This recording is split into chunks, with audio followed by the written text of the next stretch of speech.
ఆయన ఆజ్ఞలు అనుసరించి నడుచుకోవడమే మనకు నీతి అని చెప్పింది దేవుని స్తోత్రములు. మనం చదువుకునే వాక్యం ద్వితీయోపదేశకాండం 6 అధ్యాయం 20 నుంచి 7 అధ్యాయం 2 వరకు.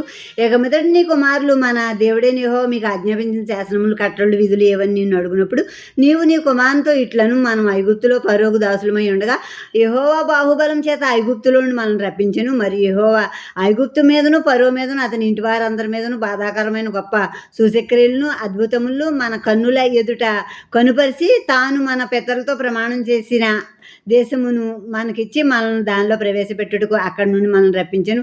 మనకు నిత్యము మేలు కలుగుటకై యెహోవా నేటి వలె మనల్ని బ్రతికించినట్లు మన దేవుడైన యెహోవాకు భయపడి ఈ కట్టలన్నింటినీ గైకొనవలెనని మనకు ఆజ్ఞాపించెను. మన దేవుడైన యెహోవా మనకు ఆజ్ఞాపించినట్లు ఆయన సన్నిధిని ఈ సమస్తమైన ఆజ్ఞలను అనుసరించి మనం నడుచుకున్నప్పుడు మనకు నీతి కలుగును.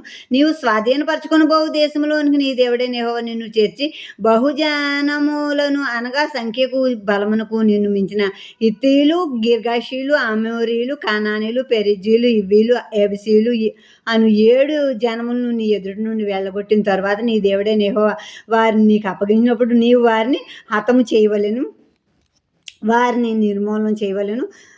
వారితో నిబంధన చేసుకోకూడదు, వారిని కరుణింపకూడదు.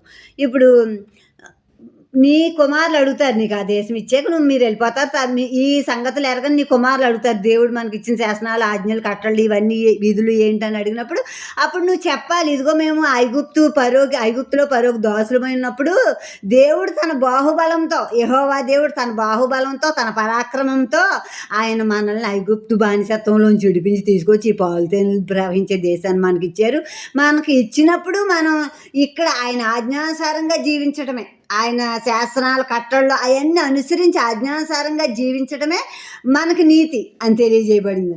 అబ్రహాం దేవుడిని నమ్మెను, అది అతనికి నీతిగా ఎంచబడింది. అది ఆదికాండం 15:6 ఉంటుంది. అంటే దేవుడిని నమ్మటం, ఆయన మాట వినటమే మనకి నీతి. వేరు గొప్ప గొప్పగా కొండలను పిండి చేయటాలు, 7 సముద్రాల అవతలకే లేదో వేరే కార్యాలు చేయక్కర్లేదు. దేవుని మాట వినటమే మనకి నీతి. అప్పుడు మనం నీతివంతులు అవుతాం. ఆయన శరణు వచ్చిన వారందరూ నిరపరాధులే, 34:22 కీర్తనలు. కనుక ఆయన శరణు వచ్చి ఆయన ఆజ్ఞానుసారంగా జీవించడమే మనకు నీతి అని అక్కడ చెప్పబడింది. అదంతా మీ పిల్లలకి వివరించుకోండి. వాళ్ళకి మహా తెగుళ్ళు, మహారోగాలతో ఐగుప్తీయులకు బహుశిక్ష విధించి వాళ్ళ నుంచి దేవుడు బాహుబలంతో మనల్ని విడిపించిన విధానం అంతా మీ పిల్లలకి చెప్పుకోండి. తర్వాత అని ఇక్కడ మళ్ళీ మోషే చెప్పాడు వాళ్ళకి, ప్రజలకి, ఇశ్రాయేల్ ప్రజలకి 7 జాతుల వారిని, 7 తెగల వారిని ఇక్కడ రాసి, 7 తెగల పేర్లు ఇక్కడ రాసి ఉన్నాయి. వాళ్ళని ఎల్లగొట్టి దేవుడు మనకి ఈ పాలితేనెలు ప్రవహించే దేశం ఇచ్చారు. వాళ్ళని ఎల్లగొట్టినప్పుడు వాళ్ళ మీద కనికర పడకూడదు, జాలి పడకూడదు, వాళ్ళు నిర్మూలన చేయాలి, సంహరించాలి, వాళ్ళతో సమాధానం పడకూడదు, సంధి చేసుకోకూడదు అని చెప్పారు. ఇప్పుడు యేసుక్రీస్తు ప్రభు మనకు చెప్పింది ఏంటంటే 5వ అధ్యాయంలో ఉంటుంది ఒక చోట, శత్రువుని ప్రేమించండి, వారి కొరకు ప్రార్థన చేయండి అన్న.